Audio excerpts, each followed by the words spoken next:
Hi, I'm George Crump, lead analyst with Storage Switzerland. Joining us is Scott Shimomura. He is with the Fibre Channel Industry Association. Fibre Channel Innovation. So Scott, as I talk to IT professionals and we look at sort of the evolution of the storage area network and Fibre Channel in particular, right? We've seen a kind of a move. We started in sort of that 1 to 4 gig range of Fibre Channel. These were bare metal machines, probably running a single application, and these were clearly hard drives. And as we kind of shift into this next generation of technology, we get to the sort of the 8 to 16 gig range. We are now seeing virtual machines by the dozens being installed on these systems. Right, and so what used to have a single path of data going through it, now we have multiple systems all hitting this path at the same time, right? And then the other thing is we're moving from hard disks to solid state disks, right? So the slowest is sort of like the classic worst to first, right? We went from the slowest thing to the fastest thing. What are we going to do next? What's next? We're talking about innovation here. What's next in the Fibre Channel community so we can stay ahead of the curve and make sure the storage network can take care of these two customers? That's a great question, George. We get it all the time from our customers. And the whole thing is, all of this stuff that you're talking about is just getting bigger. So we're going to see VM densities increasing beyond the dozens up into the 50s, into the hundreds over time.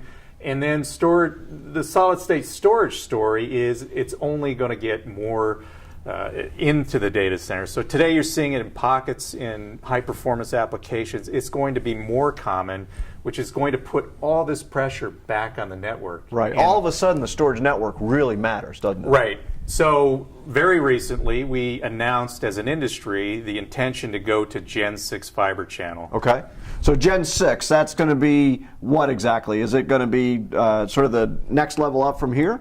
Right, it's an interesting thing because we went with the gen-based naming because instead of just going to a single speed like we've done in the past from 1 to 2 and 2 to 4, etc., we're going from 16 to 32 and 128. So having a single name represent the entire technology that's going to be rolled out by all the vendors in the community didn't make sense. And in addition to the speeds themselves, the two speeds, there are also new features that are coming that really enhance the environments for customers that are deploying infrastructure like this. So more performance, more availability, more scalability to enable customers to really benefit from increased virtualization and the deployment of high performance storage. Well, let's talk through some of those capabilities. So like one of the things you said is the two speeds, right? So we've got 32 and 128, right? So now the 128 though, at least in this current form, is sort of a special use case, right? It is initially, but when we see the rollout of Gen 6, the initial deployments will be sort of host to switch and switch to storage over time. But in the middle is this inner switch technology where the 128 is really targeted initially. Right, because the communication between these can get pretty busy, correct? Right, that's where you're running fewer switches, you're consolidating more infrastructure. You want to make sure you have absolutely enough bandwidth in the switching infrastructure to handle the fan out and the fan in from all these physical servers and all the storage devices that are below. Connecting all this stuff together is the SAN, and you want to make sure you have enough performance, enough bandwidth, enough I/O capability to handle everything that's coming on both ends of the network. As we start to build these environments out, obviously the quality of this connection starts to become very important, right? Because now I'm really counting on this thing to sort of deliver stuff. What are you guys doing to give me sort of that consistent delivery of data?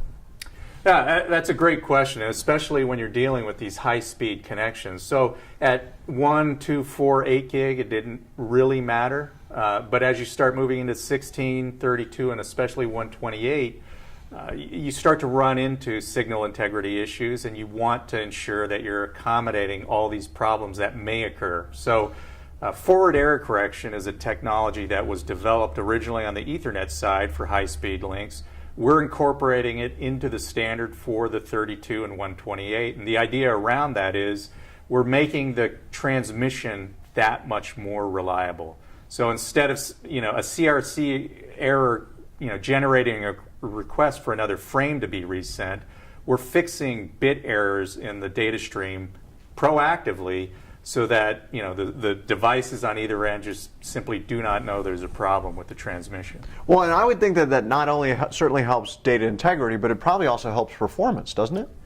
Absolutely. When you're looking at retransmission of frames for whatever reason, you start to add latency, I/O latency, because you're sending the same information again. Right. And then overall performance, the speed degrades, all those things. So, well, and then that becomes critical as we start to talk about SSDs, right? Because all of a sudden, back here when we had highly latent hard drives, it probably didn't matter as much. But all of a sudden, these guys don't have any latency, basically, right? Yeah. I mean, the beauty of solid state is we've eliminated this whole idea of waiting for information. Right. With high performance servers and high performance storage and now high performance networking, that whole idea of, hey, I'm going to send you some information, now I got to wait for it, all that goes away. Everything happens incredibly fast with these next gen architectures. Great. Well, Scott, thanks for joining us today.